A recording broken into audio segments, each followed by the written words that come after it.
Hello my beautiful people, welcome back to my channel. I am Himani और आज मैं बहुत दिनों बाद आप लोगों के लिए एक स्ट्रैटेजी वीडियो लेके आई हूँ।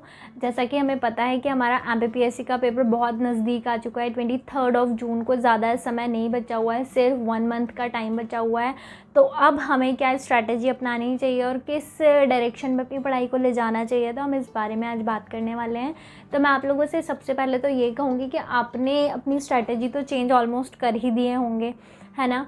तो मैं आप लोगों को ये कहना चाहूँगी कि अब आपको ना, अब ये जो टाइम है, जो 1 महीने का हमें टाइम बचा हुआ मिला है, तो इसमें आपको ज़्यादा से ज़्यादा आप टेस्ट सीरीज़ या टेस्ट पेपर सॉल्व करने हैं, या आपने जो टेस्ट दे चुके हैं, है ना, जैसे आपने टेस्ट सीरीज़ पहले ज्वाइन कर रखी होगी, तो अब जो आपने टेस्ट पहले दे चुके होंगे, अब उन्हें दोबारा से देने का टाइम आ चुका है। और जो आगे एफएलटीज़ चल रहे होंगे अब आपकी टेस्ट सीरीज़ में, तो उन्हें तो आप बहुत अच्छे से दीजिए। साथ ही साथ आप जो दूसरे, यदि आपको टेस्ट पेपर्स मिल जाए अदर कोचिंग्स के, तो आप वो भी ज़रूर लगाइए, क्योंकि इससे ना जो चीज़ें नई ऐड हुई हैं, जैसे कि यूनिट 1 में इतिहास का कुछ नया पार्ट ऐड हुआ है, यूनिट 10 ऐड हुई है, यूनिट 6 ऐड हुई है, तो इन सब में आपको पता चल जाएगा कि किस टाइप के अलग अलग क्वेश्चंस बन सकते हैं, है ना।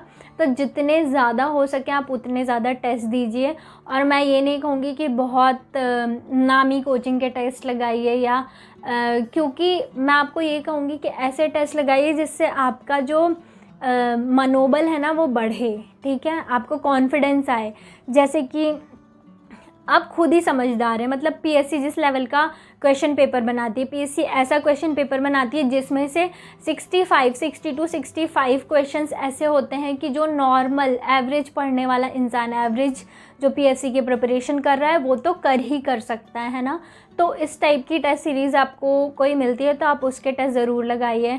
जैसे कि टेक्स्ट बुक का सब्सक्रिप्शन बहुत ही सस्ता आता है, आप उसका सब्सक्रिप्शन लेके उससे एमपीपीएससी के टेस्ट लगा सकते हैं, आप रक्षा एकेडमी के लगा सकते हैं, आप जो भी आपकी लोकल की कोचिंग है जो मतलब अच्छे टेस्ट बनाती हैं, जिनको आपको देख के समझ में आए कि नहीं पीएससी का लेवल यही होता है, आप उनके टेस्ट लगाइए और ज़्यादा से ज़्यादा टेस्ट लगाइए। आपके पास जितने ज़्यादा क्वेश्चंस होंगे ना, आपको लेवल समझ में आएगा, आपको ये समझ में आ जाएगा कि क्वेश्चन किस टाइप से बन सकते हैं, क्योंकि सिलेबस चेंज होने के बाद ये पहला पेपर होने वाला है ना अपना।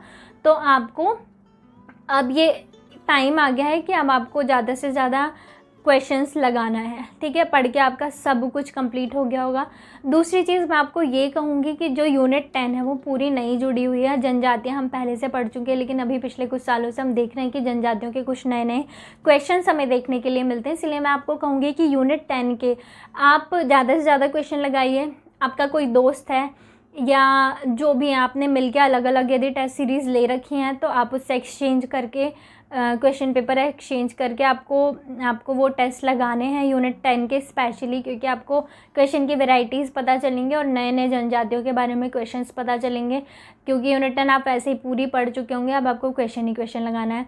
दूसरा मैं आपको ये कहूँगी यूनिट 8 भी बहुत स्कोरिंग है। यूनिट 10 और यूनिट 8 सबसे ज़्यादा स्कोरिंग है। यूनिट 8 डेली आपको सुबह मॉर्निंग में आधे घंटे देना है अपने करंट अफेयर्स के लिए, और वो आपका एज इट इज़ एग्ज़ाम तक पूरा 100% कवर हो जाएगा। तो मतलब यूनिट 8 तो आपकी साथ साथ चली रही होगी, है ना। यूनिट 8 तो आपको करना ही करना है। यूट्यूब में डेली एमसीक्यूज़ भी डले रहते हैं और करंट अफेयर्स के बहुत सारे क्वेश्चंस और वीडियोस डले रहते हैं। आप वो डेली देखिए, डेली का आपका उससे कवर हो जाएगा।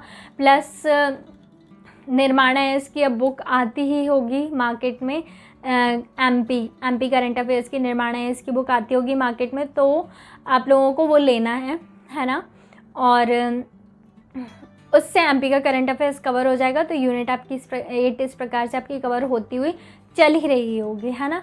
फिर मैं आपको कहूँगी कि बाकी अपना जो ज्योग्राफी है, ज्योग्राफी भी हमारा ऐसा पोर्शन है कि कम ही है। सिर्फ हमें इंडियन ज्योग्राफी पढ़नी है, एमपी की ज्योग्राफी पढ़नी है, दैट्स इट, है ना। इंडियन ज्योग्राफी मैं तो अब आपको बोलूँगी कि अब जो आपकी जो लूसेंट है ना, अब वो आप लूसेंट तो समझ लीजिए, एक लूसेंट पढ़ लीजिए पूरी। अब आपने जितने एमसीक्यूज़ लगाए होंगे अपने लूसेंट के एमसीक्यू वाली बुक से, घटना चक्र से, आप लगा चुके होंगे अभी तक के जितने। मैं ये एक्सपेक्ट कर रही हूँ आप लोगों से कि अब एग्ज़ाम इतना नज़दीक है कि आप सारे एमसीक्यू सॉल्व कर चुके होंगे। तो मैं आपको ये बोलती हूँ कि अभी लास्ट मोमेंट में अब आपको क्या पढ़ना है, अब आपको दो चीज़ें लेके बैठने, एक एमपी की बुक जो आपने जिस बुक से आपने पढ़ा है, जिस भी बुक से आपने पढ़ा है आप वो एक एमपी की बुक लीजिए। मैंने तो महेश कुमार वर्णवाल से पढ़ा है, तो मैं महेश कुमार वर्णवाल की एक बुक, एक लूसेंट की बुक जो कि बहुत ज़्यादा इम्पॉर्टेंट है, एक लूसेंट की बुक, एक महेश कुमार वर्णवाल मतलब एमपी की जो भी बुक जिससे आपने पढ़ा है, एक वो और एक लूसेंट की बुक, ये दो बुक तो आपको डेली पढ़ना है। एमपी जितना हो जाए आपको डेली पढ़ना है और बहुत ज़्यादा पढ़ना है, क्योंकि 40 to 45 क्वेश्चंस एमपी कवर कर रहा है इस बार। तो आप समझ लीजिए कि आपको दिन में 4 से 5 घंटे एमपी को देना ही देना है ना। हाँ, अब आपको एमपी पढ़ना है। लूसेंट आप तो भाई जितने हिस्ट्री, ज्योग्राफी, पॉलिटी, इकॉनमी और मिसलिनियस, लूसेंट का मिसलिनियस वाला पोर्शन और साइंस, ये सारी चीज़ अब आप लूसेंट लेके बैठ जाइए, सारे सब्जेक्ट आप इससे पढ़िए, है ना। और लूसेंट एक बार पढ़ने में नहीं होती, अभी तक आपने ऑलमोस्ट एक बार तो पढ़ ही लिए होगे लूसेंट, है ना। तो एक बार क्या आप कई बार पढ़ चुके होगे, आप यदि बिगनर भी होगे तो अभी तक आपने लूसेंट पढ़ ही लिया होगा। तो अब आपको लूसेंट लेके बैठ जाना है, एमपी की एक बुक लेके बैठ जाना है, करंट अफेयर्स के डेली वीडियोस देखना है ना। एक्स्ट्रा में आपको यूनिट 10 की बुक और यूनिट 6 की बुक, इतनी चीज़ें आपको लेके बैठनी है और बस आपको पढ़ना है। डेली एमपी, जीके और डेली लूसेंट आपको पढ़ना ही पढ़ना है, ये आप लिख के ले लीजिए। आपके पास सिर्फ 1 महीने का समय है, आप रिवीजन ही कर सकते हैं। अब तो रिवीजन करने के लिए लूसेंट और एमपी की बुक सबसे बढ़िया, जितना कुछ है आप लूसेंट ही पढ़ के चले जाओ, पढ़ सब लेते हैं, लूसेंट याद किसी को नहीं रहती है ना। तो लूसेंट का आप रिवीजन करना स्टार्ट कर दो, एमपी की बुक का रिवीजन करना स्टार्ट कर दो, यूनिट 8 पढ़ना स्टार्ट कर दो। और कुछ भी मुश्किल नहीं है, सब बहुत आसान है। जानती हूँ पोस्ट बहुत कम है, लेकिन हो जाएगा। खुद पे भरोसा रखो, अपने आप पे भरोसा रखो, आप सब कुछ कर सकते हो, आप सब कुछ पा सकते हो, यस, है ना। तो बस, और ढेर सारे बस आप मॉक टेस्ट देते रहिए डेली 10 से 12 बजे तक, एक टेस्ट पेपर ज़रूर सॉल्व करिए, है ना।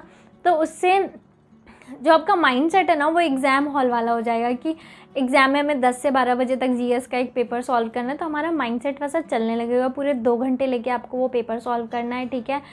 मक्कारी नहीं करनी है बिल्कुल, ठीक है। प्रॉपर टाइम लेके एक एक क्वेश्चन पढ़ के, उसके ऑप्शंस पढ़ के, है ना, वो चीज़ें आपको करना है। वैसे करके आप डेली एक मॉक टेस्ट सॉल्व करिए, डेली एक नहीं, एक से ज़्यादा भी कर सकते हैं आप। पुराने आपने जो ऑलरेडी टेस्ट दे चुके हैं आप उनका रिवीजन करिए, उनमें किस टाइप के क्वेश्चंस दिए गए हैं, जो नई चीज़ें ऐड हुई हैं उनके यदि एमसीक्यूज़ या टेस्ट जहाँ से भी मिल रहे हैं आप उनको एक बार रीड करिए, तो आपको समझ में आएगा कि कैसे क्वेश्चंस पूछ रहा है। पढ़ तो हमने थ्योरी पूरी पढ़ ली है, अब हमें क्वेश्चन का पैटर्न देखना है कि कैसा आएगा। तो जितने ज़्यादा से ज़्यादा हो सके आपको यदि टेस्ट मिल रहे हैं तो आप वो टेस्ट लगाइए, है ना। बहुत ज़्यादा टफ़ टेस्ट की तरफ जाने की बिल्कुल ज़रूरत नहीं है, ठीक है। मार्केट में बहुत सारी ऐसी टेस्ट सीरीज़ भी अवेलेबल हैं जो काफ़ी टफ़ क्वेश्चंस पूछ रही हैं टेस्ट सीरीज़ में, है ना, जो कि पीएससी का लेवल है, लेकिन पीएससी इतना हायर लेवल पे नहीं जाती है। पीएससी एवरेज स्टूडेंट जो पढ़ रहा है वो 60 से 65 क्वेश्चन उसमें से सही कर सकता है, ठीक है। तो पीएससी का लेवल ये है, तो इसीलिए आप वैसी टेस्ट सीरीज़ चूज़ करिए और उन टेस्ट को लगाइए, खुद पे भरोसा रखिए, अपने आप को खूब अप्रिशिएट करिए, बिल्कुल डिमोरलाइज होने की ज़रूरत नहीं है, ठीक है। यू आर द बेस्ट और ऑल द वेरी बेस्ट, और खूब मन लगा के पढ़िए, ज़रूर होगा, भले ही 110 पोस्ट है, लेकिन ये समझ लो हमें तो एक ही चाहिए ना, दैट्स इट। तो यही चीज़ें फॉलो करिए और बढ़िया से मन लगा के पढ़ाई करिए, लिमिटेड रिसोर्सेज रखिए, मैक्सिमम रिवीजन, यही एक रामबाण है। हो गया, जितना पढ़ना था पढ़ लिए, अब रिवीजन स्टार्ट कर दो एकदम लिमिटेड रिसोर्सेज से। आप पढ़ने बैठो, आप यदि आप टेबल में बैठ रहे हो ना, आप जिस सब्जेक्ट को पढ़ रहे हो आपके पास सिर्फ उसकी बुक होनी चाहिए अपनी टेबल पे, है ना, और कुछ भी नहीं होनी चाहिए, डिस्ट्रैक्शन होता है उससे। तो इसीलिए आप जो सब्जेक्ट पढ़ रहे हो सिर्फ उसी की बुक आपके टेबल पे रहेगी और आप वही पढ़ेंगे, ठीक है। तो आप लिमिटेड रिसोर्सेज रखिए और मैक्सिमम रिवीजन रखिए, यही एक मूल मंत्र है, मैंने आपको पहले भी कहा है। तो प्लीज़ बहुत अच्छे से मेहनत करिए और अच्छे अच्छे रिजल्ट्स आइए, और मिलती हूँ मैं आपको नेक्स्ट वीडियो में। Thank you so much, thanks for watching.